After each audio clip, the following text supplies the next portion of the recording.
Subscribe if you're done being a loser. Let's go.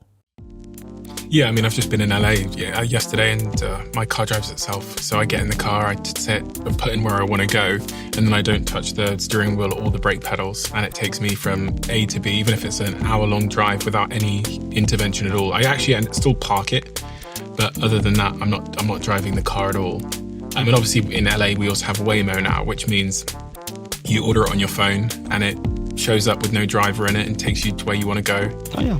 So it's quite clear to see how that is potentially a matter of time. For those people, because we do have some of those people listening to this conversation right now that their occupation is driving, to offer them and I think driving is the biggest occupation in the world, if I'm correct. I'm pretty sure it is the biggest occupation in the world. It'll be one of the top ones, yeah. What would you say to those people? What should they be doing with their lives? Should they be retraining in something, or what time frame? So that's the paradigm shift here. Before we always said this job is going to be automated, retrained to do this other job. But if I'm telling you that all jobs will be automated, then there is no plan B. You cannot retrain. Look at computer science. 2 years ago, we told people, learn to code. You are an artist, you cannot make money, learn to code. Then we realized, AI kind of knows how to code and getting better. Become a prompt engineer. You're going to engineer prompts for AIs. It's going to be a great job. Get a 4-year degree in it. But then we're like, AI is way better at designing prompts for other AIs than any human. So that's gone. So I can't really tell you right now the hardest thing is design AI agents for practical applications. I guarantee you in a year or two it's going to be gone just as well. So I don't think there is this occupation needs to learn to do this instead. I think it's more like we as a humanity, then we all lose our jobs. What do we do? What do we do financially? Who's paying for us? And what do we do in terms of meaning? What do I do with my extra 60, 80 hours a week? You've thought around this corner, haven't you? A little bit. What is around that corner, in your view? So the economic part seems easy. If you create a lot of free labor, you have a lot of free wealth, abundance, things which are right now not very affordable become dirt cheap, and so you can provide for everyone basic needs. Some people say you can provide beyond basic needs, you can provide very good existence for everyone. The hard problem is, what do you do with all that free time? For a lot of people, their jobs are what gives them meaning in their lives, so they would be kind of lost. We see it with people who retire or do early retirement. And for so many people who hate their jobs, they'll be very happy not working, but now you have people who are chilling all day. What happens to society? How does that impact crime rate, pregnancy rate, all sorts of issues nobody thinks about? Governments don't have programs prepared to deal with 99% unemployment. What do you think that world looks like? Again, I think a very important part to understand here is the unpredictability of it. We cannot predict what a smarter than us system will do. And the point when we get to that is often called singularity, by analogy with physical singularity. You cannot see beyond the event horizon. I can tell you what I think might happen, but that's my prediction. It is not what actually is going to happen, because I just don't have cognitive ability to predict a much smarter agent impacting this world. Then you read science fiction. There is never a superintelligence in it actually doing anything, because nobody can write believable science fiction at that level. They either banned AI, like Dune, because this way you can avoid writing about it, or it's like Star Wars. You have this really dumb bots, but nothing superintelligent ever. Because by definition, you cannot predict at that level. Because by definition of it being super intelligent, it will make its own mind up. By definition, if it was something you could predict, you would be operating at the same level of intelligence, violating our assumption that it is smarter than you. If I'm playing chess with superintelligence and I can predict every move, I'm playing at that level. It's kind of like my French bulldog trying to predict exactly what I'm thinking and what I'm going to do. That's a good cognitive gap. And it's not just he can predict you going to work, you coming back, but he cannot understand why you're doing a podcast. That is something completely outside of his model of the world. Yeah, he doesn't even know that I go to work. He just sees that I leave the house and doesn't know where I go. Buy food for him. What's the most persuasive argument against your own perspective here? That we will not have unemployment due to advanced technology? That there won't be this French bulldog human gap in understanding and, I guess, like power and control. So some people think that we can enhance human minds either through combination with hardware, so something like Neuralink, or through genetic re-engineering to where we make smarter humans. Yep. It may give us a little more intelligence. I don't think we're still competitive in biological form with silicon form.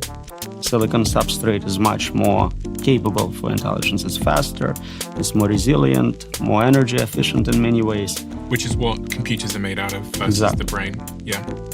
So I don't think we can keep up just with improving our biology. Some people think maybe, and this is very speculative, we can upload our minds into computers. So scan your brain, kinetic comb of your brain, and have a simulation running on a computer. And you can speed it up, give it more capabilities. But to me, that feels like you no longer exist. We just created software by different means, and now you have AI based on biology and AI based on some other forms of training. You can have evolutionary algorithms, you can have many paths to reach AGI. But at the end, none of them are humans. I have another date here, which is 2030. What's your prediction for 2030? What will the world look like? So we probably will have humanoid robots with enough flexibility, dexterity to compete with humans in all domains, including plumbers. We can make artificial plumbers. Not the plumbers. That felt like the last bastion of human employment. So 2030, 5 years from now, humanoid robots. So many of the companies, the leading companies, including Tesla, are developing humanoid robots at light speed, and they're getting increasingly more effective. These humanoid robots will be able to move through physical space, or, make an omelette, do anything humans can do, but obviously be connected to AI as well. So they can think, talk. Right, they're controlled by AI, they're always connected to the network, so they're already dominating in many ways. Our world will look remarkably different when humanoid robots are functional and effective. Because that's really when, I start thinking, right, like the combination of intelligence and physical ability is really doesn't leave much, does it, for us human beings? Not much. So today, if you have intelligence through internet, you can hire humans to do your bidding for you. You can pay them in Bitcoin, so you can have bodies just not directly controlling them. So it's not a huge game changer to add direct control of physical bodies. Intelligence is where it's at. The important component is definitely higher ability to optimize, to solve problems, to find patterns people cannot see. And then by 2045, I guess the world looks even more, which is 20 years from now. So if it's still around, Ray Kurzweil predicts that that's the year for the singularity. That's the year where progress becomes so fast. So this AI doing science and engineering work makes improvements so quickly we cannot keep up anymore. That's the definition of singularity, point beyond which we cannot see, understand, predict. See and understand, predict the intelligence itself, or what is happening in the world? The technology is being developed. So right now, if I have an iPhone, I can look forward to a new one coming out next year, and I'll understand it has slightly better camera. Imagine now this process of researching and developing this phone is automated. It happens every 6 months, every 3 months, every month, week, day, hour, minute, second. You cannot keep up with 30 iterations of iPhone in one day. You don't understand what capabilities it has, what proper controls are. It just escapes you. Right now, it's hard for any researcher in AI to keep up with the state of the art. While I was doing this interview with you, a new model came out, and I no longer know what the state of the art is. Every day, as a percentage of total knowledge, I get dumber. I may still know more because I keep reading, but as a percentage of overall knowledge, we're all getting dumber. And then you take it to extreme values, you have zero knowledge, zero understanding of the world around you.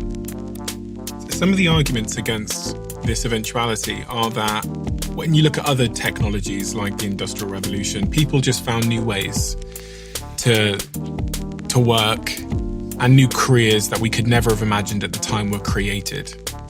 How do you respond to that in a world of superintelligence? It's a paradigm shift. We always had tools, new tools, which allowed some job to be done more efficiently. So instead of having 10 workers, you could have 2 workers, and 8 workers had to find a new job. And there was another job. Now you can supervise those workers or do something cool. If you're creating a meta invention, you're inventing intelligence, you're inventing a worker, an agent, then you can apply that agent to the new job. There is not a job which cannot be automated. That never happened before. All the inventions we previously had were kind of a tool for doing something. So we invented fire, huge game changer. But that's it, it stops with fire.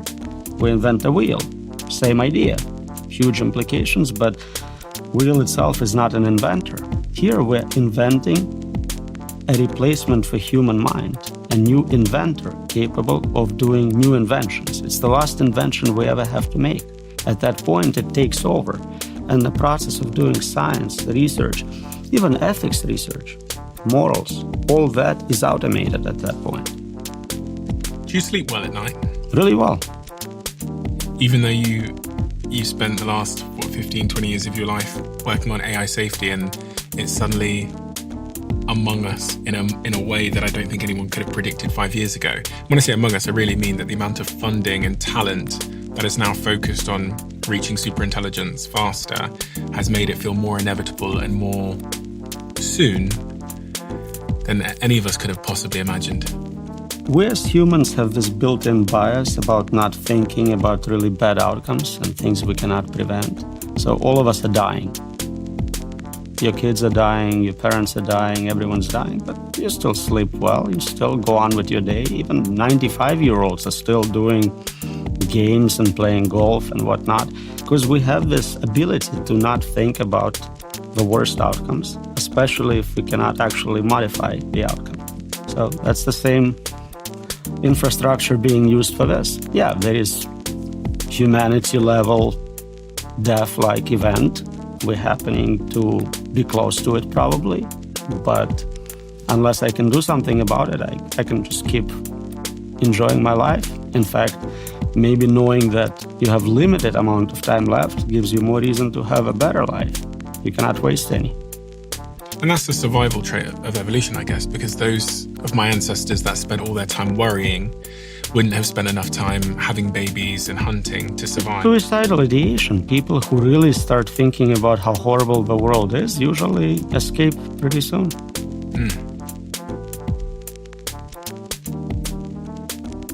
You co-authored this paper analysing the key arguments people make against the importance of AI safety. And one of the arguments in there is that there's other things that are of bigger importance right now. It might be world wars, it could be nuclear containment, it could be other things. There's other things that the governments and podcasters like me should be talking about that are more important. What's your rebuttal to that argument? So superintelligence is a meta solution. If we get superintelligence right, it will help us with climate change, it will help us with wars, it can solve all the other existential risks. If we don't get it right, it dominates. If climate change will take 100 years to boil us alive and superintelligence kills everyone in 5, I don't have to worry about climate change. So either way, either it solves it for me or it's not an issue. So you think it's the most important thing to be working on? Without question, there is nothing more important than getting this right. And I know everyone says it. You take any class, you take English professor's class, and he tells you this is the most important class you'll ever take. But you can see the meta-level differences with this one. Another argument in that paper is that we'll be in control and that the danger is not AI This particular argument asserts that AI is just a tool. Humans are the real actors that present danger, and we can always maintain control by simply turning it off. Can't we just pull the plug out? I see that every time we have a conversation on the show about AI. Someone says, can't we just unplug it? Yeah, I get those comments on every podcast I make, and I always want to get in touch with a guy and say, this is brilliant. I never thought of it. We're going to write a paper together and get a Nobel Prize for it. This is let's do it. Because it's so silly. Can you turn off a virus? You have a computer virus, you don't like it. Turn it off. How about Bitcoin? Turn off Bitcoin network. Go ahead, I'll wait. This is silly. Those are distributed systems. You cannot turn them off. And on top of it, they're smarter than you. They made multiple backups. They predicted what you're going to do. They will turn you off before you can turn them off. The idea that we will be in control applies only to pre-superintelligence levels, basically what we have today. Today, humans with AI tools are dangerous. They can be hackers, malevolent actors, absolutely. But the moment superintelligence becomes smarter, dominates, they no longer the important part of that equation. It is the higher intelligence I'm concerned about, not the human who may add additional malevolent payload, but at the end still doesn't control it.